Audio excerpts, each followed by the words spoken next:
صدر آصف زرداری صاحب جو تھے اس وقت، انہوں نے وہاں نیڈیرو میں ایک تقریر کی تھی بینظیر بھٹو صاحبہ کی اسیسینیشن کی جو برسی تھی اس پہ، اس میں انہوں نے بڑے ٹانٹ کیا تھا نواز شریف صاحب کو، اور بڑے ہمارے جیسے لوگوں نے بڑا ان پہ یہ تبرہ پڑھا، اور زرداری صاحب کی انہوں نے اچھی خاصی تنقید کی کہ آپ نے ایسے الفاظ کیوں کہے، نواز شریف صاحب کی شان گستاخی کیوں کی ہے۔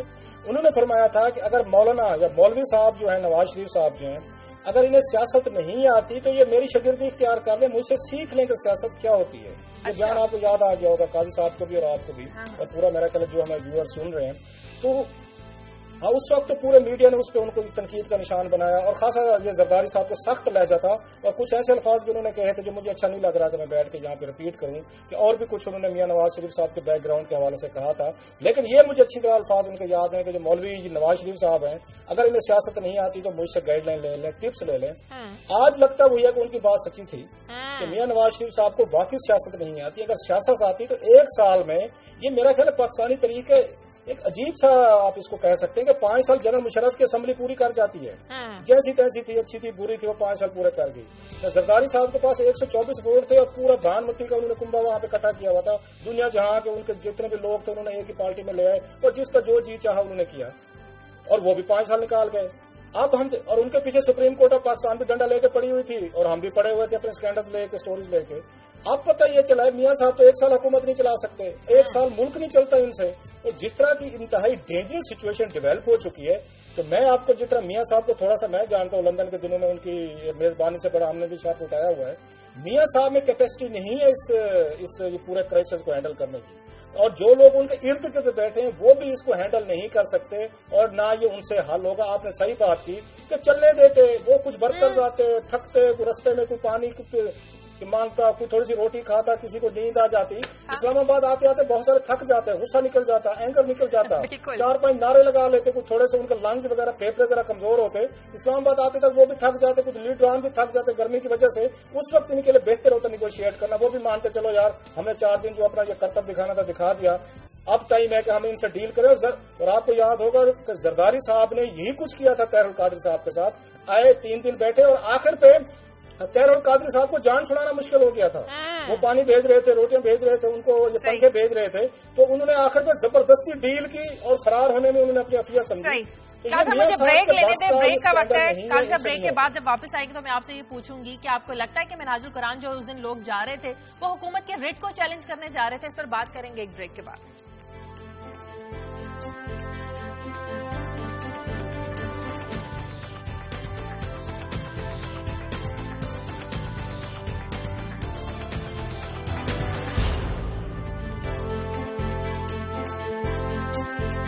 کے بعد خوش آمدید۔ قاضی صاحب آپ سمجھتے ہیں کہ یوم شہداء میں شرکت کے لیے آنے والے جو لوگ تھے وہ حکومت اور امن عامہ کے لیے خطرہ تھے؟ نہیں، ان کو آنے دینا چاہیے تھا، میں یہ کروں، لیکن محض اگر آپ اس سارے سینیریو کو اس طرح سے سمجھے نا کہ زرداری صاحب بہت دانش مند تھے اور اب بڑے غیر دانش مندانہ طریقے سے یہ ہم نے سب کچھ کیا ہے، تو یہ میرے خیال میں اس طرح میں سے ایکسپلین نہیں کر سکیں گے۔ معاملہ یہ ہے کہ اگر آپ دیکھیں اس پورے سسٹم کو دیکھیں تو ایک شازیہ تقریباً یہ نظام جس میں ہم رہ رہے ہیں یہ انگریز لے کے آیا تھا، اس سے پہلے تو یہاں مغل گھوم رہے تھے نا، تو ایک اسٹیٹ کرافٹ آئی، 30 کروڑ کی آبادی تھی پورے ریجن کی، آج 1.5 بلین کے قریب اس کی آبادی۔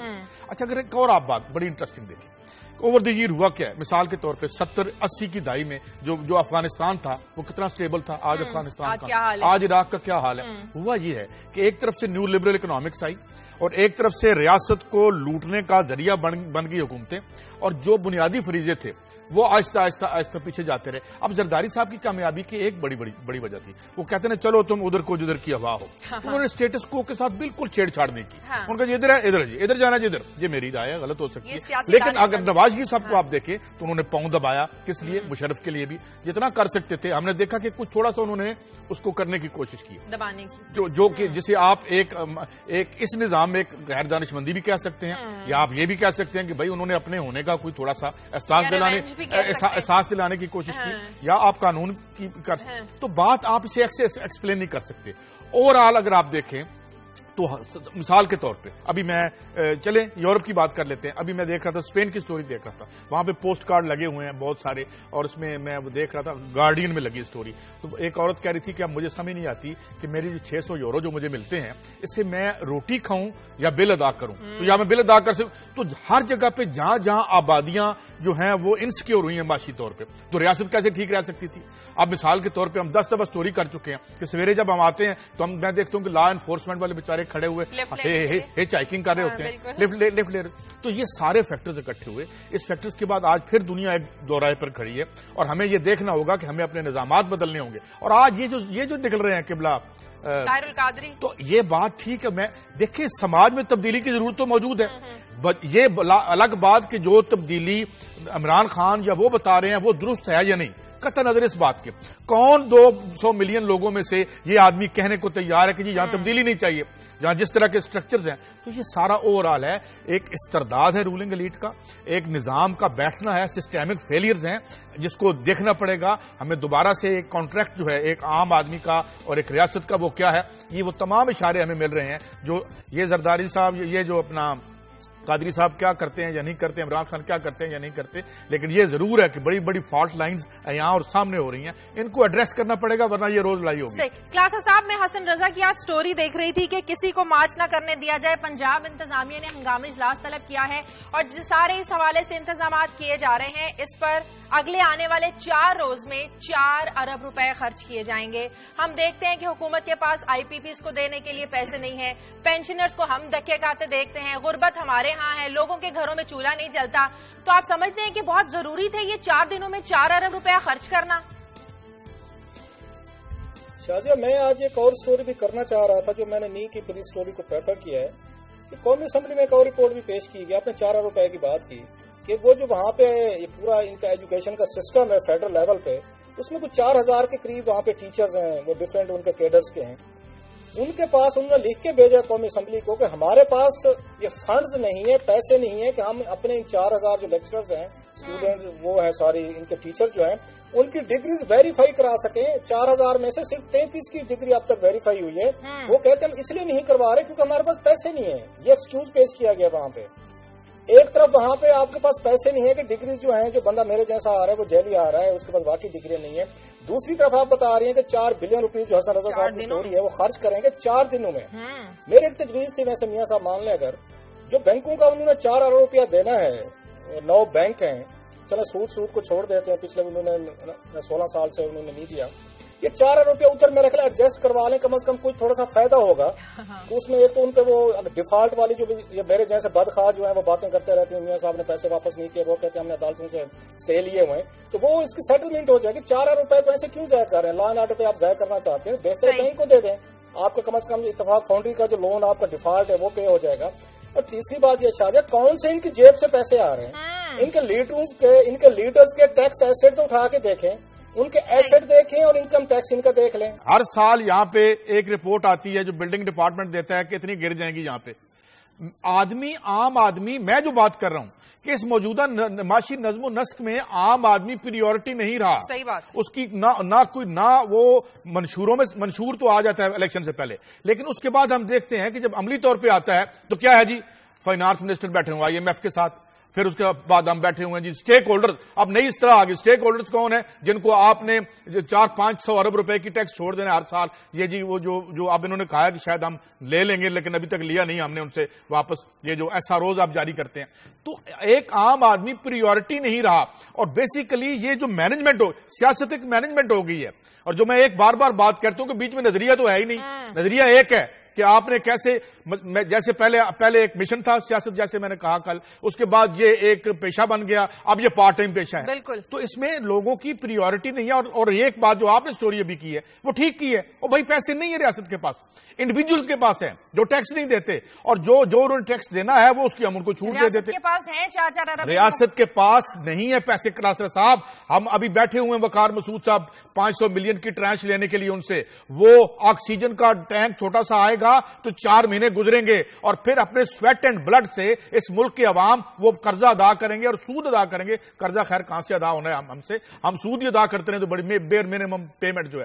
تو یہ ایشوز ہیں, وہ سرحد کی جگہ ہو, ادھر ہو, ہر جگہ ہو, آدمی پریورٹی نہیں ہے. بریک لینے دیں, پروگرام میں وقت ایک بریک کا, بریک کے بعد واپس آتے ہیں.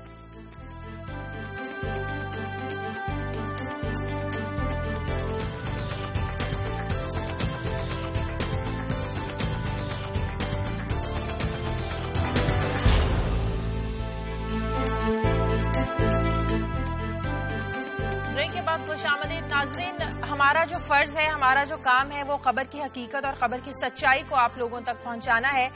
کل ایک پولیس کانسٹیبل اشرف جاں بحق ہوا, اور اشرف کی جو موت تھی یہ ٹریفک حادثے میں ہوئی, لیکن پنجاب پولیس کے مطابق اس کی موت کا ذمہ دار طاہر القادری تھا. طاہر القادری کے کارکنوں نے اس پر تشدد کیا, فائرنگ کی, جو موقف اپنایا گیا پولیس کی جانب سے. لیکن ہم یہ بات آپ سے اس لیے کریں کیونکہ سارے واقعے کے جو آئی وٹنس تھے وہ ہمارا پروگرام کے پروڈیوسر ہیں مبین امجد. وہ اس موقع پر اس وقت وہاں موجود تھے جب کانسٹیبل اشرف کو ٹریفک حادثہ یہ واقعہ پیش آیا, اور ہمارے پروڈیوسر ہی تھے پروگرام کے جو کانسٹیبل اشرف کو ہسپتال لے کر جانے والے تھے.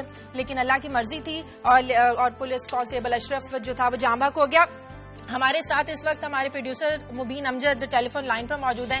ان سے اس واقعے کی اصل حقیقت جان لیتے ہیں اور پھر دیکھیں گے کہ جو پنجاب پولیس ہے, پنجاب گورنمنٹ جو ہے, ایسے ہتھ کنڈے کیوں استعمال کر رہی ہے, اور اس کی FIR بھی ڈاکٹر طاہر القادری کے خلاف درج کر لی گئی ہے. مبین, آپ ہمارے ساتھ ہیں لائن پر؟ جی شازیہ, میں جی مبین, ذرا اس واقعے کی تفصیلات بتائیے گا. جب یہ حادثہ پیش آیا آپ اس وقت موقع پر موجود تھے اور آپ ہی تھے کانسٹیبل اشرف کو ہسپتال لے کر جانے والے. ہاں جی شازیہ, یہ حادثہ جب پیش آیا میں اس کے کچھ دیر بعد, چند لمحے بعد وہاں پہنچا تو کچھ لوگ گرد ان کے جمع ہوئے تھے. میں جب تھوڑا سا آگے گیا ہوں, میں روٹین میں گھر جا رہا تھا تو دیکھا ہے تو لوگ بتا رہے تھے جو وہاں کھڑے تھے کہ ان کا ایکسیڈنٹ ہوا ہے کار کے ساتھ. کار والا چلا گیا تھا, یہ پڑے ہوئے تھے. 35 منٹ گزر چکے تھے, ہم کو کھڑے کھڑے ریسکیو والوں کو فون کر کے تھک گئے تھے, وہ نہیں آئے تھے. وجہ یہ بتائی جا رہی تھی کہ جو ساری ریسکیو کی گاڑیاں ہیں وہ طاہر القادری کے پیچھے لگا دی گئی ہیں. یہ ہمیں وہاں کے لوگوں نے بتایا ہے کہ ریسکیو والوں کی طرف سے یہ جواب آ رہا ہے. پھر اس کے بعد میں چونکہ انسانیت کے ناطے میں اور ایک اور صاحب تھے, وہ لے کے گئے ان کو رکشے میں ڈال کر جنرل ہاسپٹل. تو جنرل ہاسپٹل جانے کا وقت جو تھا وہ 15-20 منٹ ہمیں لگ گئے رکشے پہ. پھر ان کو وہاں لے کے گئے تو ڈاکٹرز کی جانب سے جو مجھے آ رہا تھا, جی پرچی لے کے آئے, ان کا نام لکھوائے. مجھے نام کا پتہ نہیں تھا ان کا. پھر میرے نام پہ انہوں نے انٹری کی. اس کے بعد 45 منٹ تک میں ادھر ادھر بھاگتا رہا ہوں, کبھی کسی کمرے میں کبھی کسی کمرے میں. مجھے ڈاکٹر نے اس کا ٹریٹمنٹ شروع نہیں کیا تھا. ڈاکٹرز نے ٹریٹمنٹ نہیں کیا. جب میں نے ان سے کہا کہ ان کو دوائیاں دے دیں, انہوں نے کہا جی نہیں, آپ پہلے ان کا CT اسکین کرائیں, پہلے ان کا یہ ٹیسٹ کرائیں, آپ MS کے پاس جائیں اگر ان کی ٹریٹمنٹ دلوانی ہے. ڈاکٹر کا جواب تھا کہ میں تو بھائی پاکستان کا ہوں ہی نہیں, مجھے آپ کیا رول بتا رہے ہو. تو ڈاکٹر کو جب میں نے یہ ریکویسٹ کی کہ جان ضروری ہے, ٹریٹمنٹ دیں, میں سارے ٹیسٹ کروا لیتا ہوں, کیونکہ میں اکیلا تھا ان کے ساتھ. تو پھر میری وائف بھی میرے ساتھ تھی, تو میں نے ان کو وہاں کھڑا کیا مریض کے پاس. تو ڈاکٹر کی جانب سے کوئی اس طرح کا نہیں کیا گیا کہ ان کی جان بچ سکے. وہاں پہ 2-3 اور مریض تھے, ان کو بھی یہی سامنا کرنا پڑ رہا تھا اسی چیز کا کہ یہ ڈاکٹر کی جانب سے کہ کوئی بھی دوائی نہیں دی جا رہی. حالانکہ تمام دوائیاں جس طرح کہہ رہے ہیں کہ جی ہاسپٹل میں موجود ہوتی ہیں, وہاں سے بھی کوئی دوائی نہیں ملی. پہلے ان کے ٹیسٹ کرائیں جی, یہ کرائیں جی, وہ کرائیں. تو پھر اس کے بعد وہ کل 2 دن کے بعد ان کی ڈیتھ ہو گئی ہے اشرف کی. تو مجھے کل پھر فون آیا, تو میں کل بھی اس بات پہ کہا میں نے تو ان کو میں لے کے گیا تھا. 45 منٹ تک ڈاکٹروں کی جانب سے کچھ نہیں ہوا, 35 منٹ تک ریسکیو کی جانب سے کچھ نہیں ہوا. صحیح. ایک طرف ان کی موت ایک ٹریفک حادثہ ہے. جی ہاں, یہ حقیقت ہم سب کے سامنے لے کر آ رہے ہیں کہ کانسٹیبل اشرف کی جو موت تھی یہ ٹریفک حادثے کی وجہ سے. یہ حادثہ نہیں رہتا. دیکھیں نا, ہمارے ساتھ جب حادثہ ہوتا ہے نا تو پھر ہم اسے حادثہ نہیں رہنے دیتے, پھر ہم اس کی ایک ٹریجڈی کی تشکیل اور تکمیل ضرور کرتے ہیں. مثال کے طور پہ جس طرح یہ مجھے مبین بتا رہے ہیں کہ اگر اس کو وقتی طور پہلے چٹ بنوا لائیں, وہ پہلے تو حالات دیکھیں نا, 45 منٹ تک وہاں کھڑے رہے تو گاڑی نہیں آئی, سرکاری آفیشیل آدمی ہے, اور پھر اس کے بعد رکشے میں ڈال کے ان کو وہاں پہنچایا. پھر پتہ چلا جی پہلے چٹ بنوا لیں, آگے اسپتال کی بیوروکریسی تھی. تو ایک بے حسی کا ہے سارا منظر یہاں پہ, اور اس طرح سے ہمارے ہاتھوں سے لوگ جو ہیں نکل جاتے ہیں. ٹھیک ہے, جی یاد آ رہا ہے کہ جو بھائی صاحب کہہ رہے تھے نا, میں یہاں کا ہوں نہیں ہوں, یہاں پہ امریکہ میں میرا واسطہ رہا ہے ڈاکٹر سے. جتنے یہ کیئر کرتے ہیں مریض کی, آؤٹ آف کمٹمنٹ ہوگی, مان لیتے ہیں کچھ کرتے ہوں گے, زیادہ خوف سے کرتے ہیں کہ اگر ان کو کوئی میڈیسن ریئیکٹ بھی کر جائے کسی مریض کو، انہیں خطرہ ہوتا ہے یہ جا کے سو کر دے گا، پورا کا پورا ہسپتال بیٹھ جائے گا اور ہمیں ملین آف ڈالر دینے پڑ جائیں گے. جتنا خوف میں نے ڈاکٹرز میں یہاں پہ بہت زیادہ ہے سسٹم سے دیکھا ہے، ان کو عدالتوں سے خوف زیادہ دیکھا ہے. اب سوچ نہیں سکتے. ایک بات ابھی مبین کہہ رہے تھے، شکر کرے مبین صاحب کہ مبین پہ کیس نہیں بنا دیا پولیس نے یا ڈاکٹرز نے نہیں بنوا دیا کہ جناب یہ لے کے آئے تھے. یہ اکثر ہوتا ہے مبین چلے کیونکہ ایک بڑے ٹی وی چینل کے ساتھ یہ وابستہ ہے، ان کے پاس اپنا یہ پریس کارڈ بھی ہوگا، بچ گئے ہوں گے. ادروائز تو پولیس آتے ہی پہلے اسی بندے کو پکڑ لیتی ہے جو کسی کو جا کے ڈراپ کرنے جائے وہاں پہ یہ ہاسپٹل میں کہ یہ تم نے مارا ہوگا، کہاں سے لے کے آئے اور کدھر لے کے آئے ہوگے اور تم اس کا ذمہ دار ہو. اس طرح کے کیسز بھی ہوئے ہیں. لاسٹلی یہ کہہ رہے ہیں کہ ان کے پاس ایمبولینس نہیں تھی، وہ ساری کی ساری طاہر القادری کے پیچھے لگائی ہوئی ہیں. یہ 3-4 دن پہلے کی خبر ہے جو سب نے پڑھی ہوگی کہ میاں صاحب مری میں تشریف رکھتے تھے، یہ بڑے میاں صاحب. ان کو ضرورت پڑ گئی ایک دوست سے گپ شپ کرنے کے لیے کہ میں نے ان سے گپ شپ کرنی ہے، میں بور ہو رہا ہوں. وہاں سے اسپیشل ہیلی کاپٹر لاہور بھیجا گیا. یہ سٹوری میں نے پڑھی ہے، یہ اخبار میں میڈیا میں رپورٹ ہوئی ہے. لاہور آیا ہیلی کاپٹر، ان کے دوست کو لے کے گیا اور میاں صاحب نے وہاں پہ بیٹھ کے گپے ماری ہیں. اس یورپ کو جس کو قاضی صاحب اور میں اکثر بیٹھ کے تنقید کا نشانہ بناتے ہیں، ان کے پاس ایئر ایمبولینسز ہیں. آپ کہ پیشنٹ کو اٹھانا ہے تو ان کے پاس ہیلی کاپٹرز ہیں، ایئر بسز ہیں. ان کے پاس اس طرح کا سسٹم انہوں نے ڈیولپ کر لیا ہے کہ انہوں سیکنڈز میں میں ابھی دیکھ رہا تھا ایک ایسی گھڑی ایجاد ہوگی. لاسٹ کی بات لمبی ہوگی لیکن کچھ تھوڑا سا میں آپ سے شیئر کروں. ایک گھڑی ایجاد کی ہے یہاں پہ سائنٹسٹ ہیں. اگر آپ دل کے پیشنٹ ہیں وہ گھڑی آپ پہن کے رکھیں گے، آپ کو گھڑی 10 منٹ پہلے وارن کر دے گی آپ کو ہارٹ اٹیک ہونے والا ہے. نمبر 1 اس پہ GPRS یہ سسٹم لگا ہوا ہے. اس گھڑی پہ وہ فوری طور پر ان کو کال کرے گی وہاں پہ 911 کو، وہ جو ایمرجنسی ہے ان کو GPRS پہ اس کا ایڈریس بتائے گی کہ فلاں پیشنٹ فلاں جگہ موجود ہے، اس کو 10 منٹ بعد ہارٹ اٹیک ہونے والا ہے. یہ سارے کام وہ گھڑی کرے گی. وہاں سے ان کی ایمبولینس آئے گی، ٹیم آئے گی، 10 منٹ کے اندر اس کو سپورٹ فراہم کرے گی. یہ ماڈرن دنیا ہے جس میں بیٹھ کر تنقید کرتے ہیں کہ یہ اپنے لوگوں کی کیئر نہیں کرتے. گھڑی جات ہوئی ہے، نئی گھڑی یہاں آ بھی جائے، امریکہ میں ابھی یہ مارکیٹ کرنی ہے انہوں نے. یہ گھڑی اگر یہاں آ بھی جائے تو وہ اس کے لیے ہمیں فائدہ یہ ہوگا کہ ہم کلمہ طیبہ وغیرہ پڑھ لیں، کیونکہ یہاں فیسلٹی تو ہے نہیں. ویئر وڈ یو ریموو اس کہ کہاں سے ہمیں کریں گے. ٹھیک ہے جی، یہاں 3-3.5 لاکھ روپے کا اسٹینڈ پڑتا ہے آپ وہ جو دل میں سے، اور جو اس 12 پر مریض ایک دوست بتا رہے تھے 12 لاکھ میں انہوں نے اپنی زندگی خریدی جا کے اپنا بائی پاس کروا کے. تو اس گھڑی کا کیا کرنا ہے؟ ہم دوسری گھڑی سے ٹائم وائم دیکھ لیں گے جتنا رہ گیا ہمارا دنیا میں. میں بتا رہا ہوں قاضی صاحب دنیا کہاں پہنچ گئی ہے کہ گھڑی بنا لی ہے جو باقاعدہ وہ 10 منٹ پہلے پتہ کرے گی کہ اس کو ہارٹ اٹیک ہونے والا ہے. وہ ٹیلی فون بھی خود کرے گی، وہ GPRS کے ذریعے ان کو لوکیشن بھی بتائے گی کہ یہ بندہ فلاں جگہ پہ موجود ہے. 10 منٹ کے اندر وہاں پہ گاڑی آئے گی. ذرا ان کا کیئر کا لیول صاحب کی بات بالکل ٹھیک ہے کہ ہمیں کیا فائدہ، ہمیں لے کے کس نے جانا ہے، ہسپتال تک پہنچانا کس نے. اچھا، اس سے ریلیٹڈ آخری سوال کلاسرا صاحب، جو کور کمانڈر کانفرنس ہے ویسے تو ہر مہینے طلب کی جاتی ہے، لیکن موجودہ ملکی سیاسی صورتحال پر یہ جو کانفرنس ہو رہی ہے اس کی ٹائمنگ کتنی اہم ہے اگر موجودہ کرائسس کو دیکھا جائے؟ شادیہ یہ ٹائمنگ اہم 2-4 ریزن کی وجہ سے. ایک تو 2 دن پہلے میاں صاحب نے بڑی سمجھداری سے تمام اپوزیشن پارٹیز کو انہوں نے فیس ٹو فیس بٹھایا تھا آرمی کمانڈر کے، اور اس میں سارے آرمی کمانڈر بھی آئے تھے، اور سارے تو نہیں تھے، سارے مینز آرمی چیف بھی تھے اور DG ISI بھی تھے، اور جنرل میرا خیال ہے باجوہ صاحب بھی وہاں پہ موجود تھے. ان کے ساتھ بٹھا کے انہوں نے میسج دینے کی کوشش کی ہے کہ جی میں بھٹو صاحب نہیں ہوں، یہ میرے ساتھ کھڑے ہوئے ہیں اور اپوزیشن یہ ہے، اپوزیشن جو پارلیمنٹ میں بیٹھے ہیں زیادہ تر، آپ کو ایسا ایڈونچر کرنے کی نہ کریں. اس طرح کا میسج میرا خیال میں دینے کی کوشش کی. یہ ممکن ہی نہیں ہے کہ اتنے بڑے ٹرمائل میں، جب پورے ملک میں اس طرح کی ٹرمائل ہے اور ہر بندہ خوف زدہ ہے، ہر بندہ ڈرا ہوا ہے کہ کیا ہونے والا، کمانڈر اس بات کو کیسے نہیں ڈسکس کریں گے؟ ڈیفینیٹلی کریں گے. پرٹیکولرلی میرا خیال ہے کمانڈرز کا ایک گلہ بنتا ہے ہماری پولیٹیکل ایلیٹ سے کہ جب وہ جنرل کیانی کی اس پالیسی کو ریورس کرتے ہوئے 6 سال جو انہوں نے کچھ نہیں کیا وہاں پہ ٹیررزم کے فرنٹ پہ، جنرل رحیل نے جا کے باقاعدہ ٹیررسٹ کو وہاں پہ انہوں نے وہ کیا ہے، انہوں نے دوبارہ اپنے علاقے ریکلیم کیے ہیں، ایک جنگ شروع کی ہے، ہمارے فوجی وہاں پہ شہادتیں دے رہے ہیں، جانیں قربان کر دیں. یہ ایکسپیکٹ کرتے تھے پولیٹیکل ایلیٹ سے کہ اس وقت پاکستان پولیٹیکل ٹرمائل کا شکار نہیں ہوگا، اینڈ دے ور جینوئنلی ان سے ٹھیک ایکسپیکٹ کر رہے تھے. اسی وقت پاکستان یہ ٹرمائل میں، چاہے وہ عمران خان کا قصور ہے، چاہے قادری صاحب کا ہے، یہ میاں صاحب کی بادشاہت کا قصور ہے، جس کا بھی ہے، اگین ارسپیکٹو آف اٹ. یہ بھی ہو سکتا تھا عمران خان صاحب جو ہیں کہ وہ کچھ عرصے کے لیے جب تک آپریشن مکمل نہیں ہوتا وہ ڈیفر کرتے، وہ کر سکتے تھے، انہیں میں سمجھتا ہوں کرنا چاہیے تھا. ایسے طاہر القادری صاحب تھے، انہیں بھی کرنا چاہیے تھا. تو فوج اس پہ یہ کنسرن ہوگی. یہ الزامات بھی لگ رہے ہیں اسٹیبلشمنٹ پہ کہ شاید طاہر القادری اور عمران خان صاحب کو وہ لے کے آ رہے ہیں. اب دیکھنا یہ ہے کہ اس سچویشن میں سے کیسے نکلا جا سکتا ہے. اور مجھے کہ لاسٹلی میاں صاحب کی اس کیپیسٹی پہ شک ہے، جیسے میں نے پہلے کہا کہ اتنے بڑے کرائسس سے وہ نکل سکیں گے. وہ ایک اسٹاپ بورن آدمی ہے، وہ ضد رکھتے ہیں، وہ اس طرح کی لچک نہیں دکھائیں گے جس کی اس وقت ضرورت ہے. صحیح. قاضی صاحب، راجہ صاحب بالکل ٹھیک کہہ رہے ہیں. ظفر الحق صاحب کی آزادی مارچ اور انقلاب یہ مشرف کو بچانے کی کوشش ہے. ان کا الزام ہے اور مشرف صاحب نے اس سے انکار بھی کیا اور انہوں نے کہا جناب میں تو وطن عزیز میں رہوں گا، اور رہوں بھی وہ گھوم پھر رہے ہیں. یہاں کون سا وہ جیل میں ہے؟ دیکھیں جی، ایک کنوائے ہوتا ہے، ان کو ادھر لے جاتا ہے ادھر لے جاتا ہے. کل انہوں نے وہ اپنی مسلم لیگ نون کا کنونشن بھی کر ڈالا. اس میں کچھ لوگ تو عجیب سیدھے بچے نظر آ رہے تھے مجھے بیٹھے ہوئے، لیکن بہرحال کچھ لوگ تھے اور ووسٹر لگے ہوئے تھے، کچھ انتظام و انصرام تو تھا ہی. لیکن معاملہ یہ ہے کہ وہ تو ادھر ہی ہیں، وہ تو کسی جیل میں نہیں رہ رہے. اور پھر ان کو میں یہی کہہ رہا تھا کہ بھئی آدھا کام نہ کریں، یا تو بھیج دیں یا ان کو رکھ لیں یا پھر ان کو ٹرائی کریں اگر آپ کر سکتے ہیں تو. لیکن بہرحال یہ انہوں نے کہا جی اس وجہ سے یہ ہو رہا ہے. اگر اس وجہ سے ہو رہا ہے تو بڑی غیر ضروری وجہ ہے. I think is living a very leading a very happy life over here. بہت بڑا ان کا فارم ہاؤس ہے جس میں وہ رات کو میں استراحت ہوتے ہوں گے اور گھومنے پھرنے کی بھی بہت ماشاءاللہ جگہ ہے. کوئی ان کو پیسوں کی بھی کمی نہیں ہے. جو ہم نے ان کے اکاؤنٹس وغیرہ دیکھے تھے جو بتائے گئے، جو تھوڑی دیر کے لیے فریز بھی ہوئے تھے اور بعد برطانیہ تاج برطانیہ نے وہ کھول بھی دیے ہوں گے. تو میرے خیال میں ان کو تو کوئی مسئلہ نہیں ہے. مسئلہ نیچے ہے کلاسرا صاحب.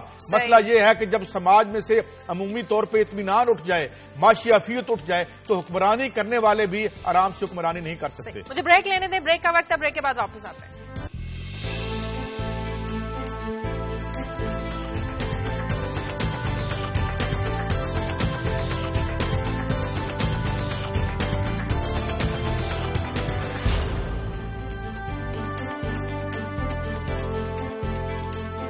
خوش آمدید. کل صاحب آپ کی خبروں کی طرف آتے ہیں. عمران خان کے جو الزامات ہیں ان کے جواب کی بھرپور تیاری کر لی گئی ہے. سیکرٹری خزانہ کو بھی بلا لیا گیا. جی یہ میٹنگ کے سلسلے میں گئے تھے IMF سے، وہ بھی بڑی امپورٹنٹ میٹنگ ہے. اس میں ہمیں کچھ ویویئرز چاہیے، کچھ جو ہے ہم شرائط پوری نہیں کر پاتے تو اب بالکل ہم حاضر ہو جاتے ہیں. جس طرح ایک اسکول میں مانیٹر یا اسکول ٹیچر ہوتا ہے نا، جس کے سامنے ہم آ کے انشاءاللہ آئندہ ٹھیک کریں گے، اللہ تعالیٰ بہتر کرے گا، ہمیں معاف کر دیں گے. تو اس سلسلے میں وہ گئے ہوئے تھے. مگر اب عمران خان صاحب نے ایک دو تین جو الزامات، ایک وائٹ پیپر نواز چیز جو ہم نے پچھلے دنوں سے دیکھی تھی. ایک تو انہوں نے یہ کہا کہ آپ نے 80% بجلی کی قیمتیں بڑھائی ہیں جبکہ ڈیوریشن جو ہے وہ بڑھ گئی ہے. کس کی؟ لوڈ شیڈنگ کی. اس کے بارے میں بتائیں. پھر انہوں نے ڈائریکٹ فارن انویسٹمنٹ کے حوالے سے کہا یہ 13% گر گئی ہے. تو اس پہ بھی اب وہ جواب تیار کریں گے. اور پھر انہوں نے یہ الزام بھی لگایا کہ 9 ارب روپے کے جو شیئرز ہیں UBL کے، اس کا لاس ہوا ہے، وہ کم قیمتوں پہ بیچے گئے ہیں. یہ الزام. پھر ایک بڑا الزام انہوں نے لگایا کہ میاں صاحب نے اپنے فرزند کو جو ہے وہ گفٹ کیے پیسے، وہ 200 ارب روپے کی بات کر رہے ہیں. غلط یہ صحیح، مگر اس کو تو فی الحال انہوں نے انکار کیا ہے. اور یہ سرکار یہ بتا رہی ہے کہ نہیں جناب یہ سارے ڈسٹارٹڈ ہیں اور اس کا ایک جواب آئے گا اب. اور وقار مسعود صاحب کو خاص طور پہ اس کی خبر کے مطابق بلایا گیا ہے کہ جناب آپ اس کا ایک جواب تیار کریں. اور یہ جواب اب کیا آتا ہے یا کیا نہیں آتا، سنجیدہ نوعیت کے الزامات ہیں، اس کے جواب دیں. اور اگر غلط الزام لگایا گیا ہے تو عمران خان صاحب سے بھی سوال ہونے چاہیے کہ جناب یہ 200 ارب روپیہ آپ کہہ رہے ہیں گفٹ دیا گیا ان کو، تو یہ ثابت فرمائیں. یا پھر یہ بتائیں، ہمیں تو یہ بتائیں لٹ تو ہم گئے بھائی، ہمیں یہ بتائیں، ہمیں لٹ تو ہم روزانہ ہی رہے ہیں. جیسے میں نے چند دن پہلے سٹوری کی تھی کہ شازیہ اگر آپ 3 مہینے تک ڈیلے کر دیتے ہیں وہ reduction in the prices of power, تو اس کا مطلب میری جیب سے تو پیسے چلے گئے. مگر سرکار نے مجھے بتایا یہ 15 ارب روپے کا بینیفیشری کون تھا؟ Ministry of ministry of water and power میں اگر کوئی بیوروکریٹ تھا، اگر خواجہ آصف صاحب کو پتہ ہی نہیں چلا، کوئی نیچے کچھ ہاتھ کر گیا، تو ہمیں تو بتائے نا. یہ 15 ارب روپیہ کوئی رقم نہیں ہے ہمارے لیے. ابھی آپ کہہ رہی تھی 4 ارب ہمیں چاہیے. تو یہ جو اربوں کا ہمارا کھیل اور ہماری جیب روزانہ کے طور پہ کٹ رہی ہے، یہ دونوں لیڈر ہمیں بتائیں کہ کٹ رہی ہے. یہ ایک جھوٹ بول رہا ہے، دوسرا سچ بول رہا ہے. یہ ہمارے ساتھ کیا ہو رہا ہے؟ مگر جو ہمارے ساتھ عمومی طور پہ زندگی ہسپتالوں میں، اسکولوں میں، انفراسٹرکچر میں جو ہو رہا ہے، اس کا مطلب ہماری جیب تو کٹ رہی ہے. کون کاٹ رہا ہے؟ عمران خان صاحب اور میاں صاحب ہمیں بتا دیں، جواب دے دیں. کلاسر صاحب آپ کی طرف آتی ہوں، وقت کم ہے. جی میں شازیہ اس پہ تھوڑا سا کامنٹ کرنا چاہتا ہوں. قاضی صاحب والی اسٹوری پہ ڈاکٹر وقار مسعود صاحب جو میں ذاتی طور پر ان کو جانتا ہوں، بڑے نفیس آدمی ہیں، پڑھے لکھے ہیں، بڑے اچھی گفتگو کرتے ہیں. یہ وہ ہیرا ہے جو صدر زرداری صاحب نے تلاش کیا تھا اور ان کو کراچی سے وہ لے کے آئے تھے وہاں پہ اسلام آباد، اور بہت سارے مسائل کا بھی شکار رہے زرداری صاحب کی وجہ سے. آپ کو پتہ ہے زرداری صاحب کے ساتھ دوستی رکھنا ہے تو پھر آپ کو گھر کے دروازے بڑے رکھنے پڑتے ہیں، یہ والا حساب ہوتا ہے جب زرداری صاحب سے دوستی ہے. تو زرداری صاحب نے اسے ہیرو کو تلاش کیا تھا، انہوں نے تراشا خراشا ان کو پیش کیا. اس کے بعد جب یہاں پہ جناب مشرف صاحب ہے تو شوکت عزیز صاحب کو یہ ہیرا بڑا پسند آ گیا، جن کا نام ڈاکٹر وقار مسعود صاحب ہے. انہوں نے بڑا ان کو ڈیفینڈ کیا اور بڑی اچھی پالیسیز پہ جن پہ آ کے کوئی بھی ڈیفینڈ نہیں کر سکتا تھا شوکت عزیز صاحب کو، انہوں نے ان کو بھی ڈیفینڈ کیا. اب اس کے بعد جب 5 سال پیپلز پارٹی گزری، اس میں بھی وہ مین اس میں رہے کردار ہے. وہ زرداری صاحب آپ کو پتہ ہے ان کو پسند کرتے ہیں اور انہی کے تلاش کیا ہوا ہیرا تھا. اب میاں نواز شریف صاحب کی حکومت ہے، اسحاق ڈار صاحب نے کہا کہ اس ہیرے سے میں نے بھی کام لینا ہے. اور میں آپ کو شرطیہ کہتا ہوں قاضی صاحب، عمران خان صاحب جھوٹے نکلیں گے، اور ہمارے یہ جادوگر دوست ہیں، میرے دوستی ہے بڑی ان سے، یہ جو میرے جادوگر دوست ہیں یہ اپنی کیپ میں سے ضرور یا ہیٹ میں سے یہ کبوتر نکال کے دیں گے، یہ کوئی ایسا ہی کچھ نہ کچھ یہ کرتب کر کے ان کو دیں گے کہ عمران خان صاحب ہی کہیں گے کہ شاید میں غلط کہہ رہا ہوں۔ یہ ہمارے دوست میں بہت ساری کوالٹیز ہیں، بہت ساری ان میں کوالٹیز، اس کا مطلب خوبیاں ہیں، سچ کو جھوٹ ثابت کرنے کی کوالٹیز یہ کہہ سکتے ہیں۔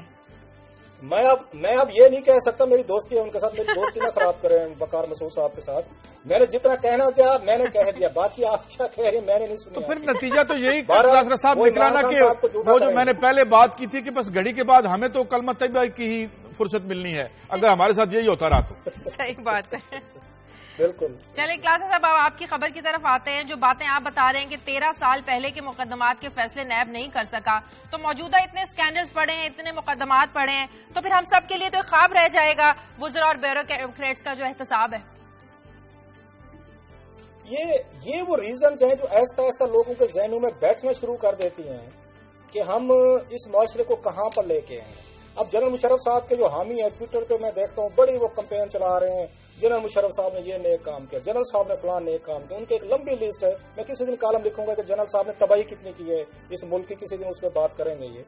اس میں اب ایک کارنامہ میرا اور یہ کارنامہ میں نے ڈگ آؤٹ نہیں کیا، یہ قومی اسمبلی میں رپورٹ پیش ہوئی ہے یہ فرائیڈے والے دن، اس میں بتایا گیا کہ جنرل مشرف صاحب کے 3 دوست تھے یہاں پہ، ان کے بڑے قریبی ٹاپ کے اس وقت کے یہ لیفٹیننٹ جنرل لیول کے لوگ تھے، اس میں ایک آپ کو یاد ہوگا جنرل قاضی صاحب بھی تھے، سید الظفر صاحب بھی تھے، ایک جنرل بٹ صاحب بھی تھے، یہ ریلوے سنبھال کے بیٹھے تھے۔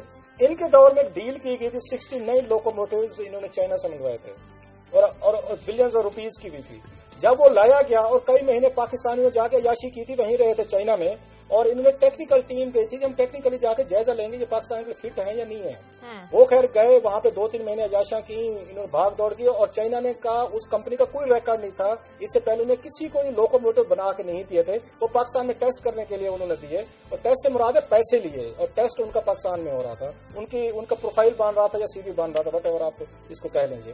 یہاں پہ جب آئے تو پتہ یہ چلا وہ جو یہ لوکوموٹوز ہیں وہ اتنے بڑے ہیں، ہمارے پلیٹ فارم جو ہے یہ چھوٹے ہیں، اور پلیٹ فارم ہم نے تڑوا کے پلیٹ فارم کو بڑا کیا گیا تاکہ چائنیز انجن جو ہیں اس میں سے گزر سکیں، بوگیاں تھیں تو ان میں کریکس پڑنا شروع ہو گئے۔ یہ اسکینڈل تھا بنیادی طور پر 2001 میں سامنے آیا۔ 2002 میں انہوں نے شور مچایا، فروت اللہ بابر صاحب ان دنوں یہ کرپشن پہ بہت بڑے ایکٹیو ہوتے تھے، اپنی حکومت کی باری چپ کر کے بیٹھ گئے، انہوں نے 72 ریفرنسز فائل کیے تھے فروت اللہ بابر صاحب نے، موسٹلی ہماری سٹوریز ہوتی تھیں اور اسکینڈل ہوتے تھے جو ہم فائل کرتے تھے، ان کو ریفرنس بنا کے نیب کو بھیجتے تھے، یہ انہوں نے بھی بھیجا۔ 2001 کی انکوائری شروع ہوئی ہے۔ اب یہ جمعے والے دن یہ فرائیڈے کو اس کی انہوں نے کسی نے کوشچن آور میں پوچھا کہ حضور آپ نے اس انکوائری کا کیا کیا؟ 13 سال بعد سعد رفیق صاحب جواب دیتے ہیں، وہ بڑے ہونہار منسٹر ہیں اور بڑے اچھے ہیں، اگین اچھے بندے ہوں گے، ہیں بھی صحیح۔ انہوں نے جواب دیا کہ جناب نیب کے پاس انکوائری ہے اور چل رہی ہے، جب مکمل ہوگی تو ہم آپ کو بتا دیں گے کہ جی اس انکوائری کا کیا بنا اور اس پہ کیا ایکشن لیا گیا۔ 13 سال بعد بھی اربوں روپے کی وہ ڈیل جو جنرل مشرف کے دور میں ہوئی، ڈلٹی ڈیل، اسکینڈلس ڈیل جس پہ انویسٹیگیشن ہوئی، آرڈر کی گئی، 13 سال بعد بھی وہ نامکمل ہے، اور تینوں کے تینوں جو ہمارے ٹاپ آرمی کے جنرلز ہیں وہ اپنے گھروں میں بیٹھے گولف کھیلتے ہیں، گھر جاتے ہیں شام کو وہ ٹاک شوز دیکھتے ہیں، سیاستدانوں کو گالیاں دیتے ہیں، بیوروکریسی کو کہتے ہیں اس ملک کو لوٹ گئی ہے، آپ کو مجھے کہتے ہوں گے کہ پاکستان کا میڈیا اپنا رول نہیں پلے کر رہا، ہمارے بارے میں کئی کہ انہوں نے اگر ٹرمز نکالی ہوں گی۔ تو یہ ہمارے ریٹائرڈ آرمی کے جنرل تھے جنہوں نے ایک ڈیل کی تھی 2001 میں، اور ایک ڈلٹی ڈیل کی گئی تھی جنرل مشرف صاحب کے دور میں۔ 13 سال بعد بھی نیب کو جرأت نہیں ہوئی کہ وہ ان افسران کے خلاف کوئی کارروائی کرے، ریفرنسز فائل کرے۔ اچھا کلاسا صاحب میں نے ایک سوال کرنا ہے آپ سے، وہ گھر بیٹھے ہوئے ہیں۔ ایک سوال کرنا، ابھی آپ کہہ رہے تھے نا کہ فرت اللہ بابر صاحب جو ہیں وہ بھی چپ کر کے بیٹھ گئے، تو کس دن آپ سے یہ پوچھیں گے ہم، اب تو پروگرام کا ختم ہو رہا ہے، کہ یہ رائٹ ٹو رول اور رائٹ ٹو کرپشن میں کتنا فرق رہ گیا ہے، کہ یا یہ ایک ہی بات ہوگی؟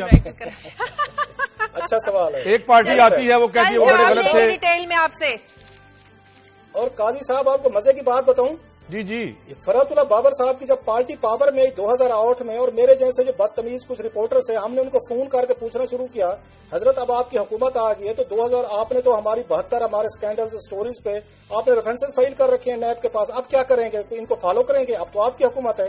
فرحت اللہ بابر صاحب ایک رات بیٹھے، انہوں نے پورے کے پورے جو ان کی پیپلز پارٹی کی ویب سائٹ پہ تھے سارے اسکینڈلز،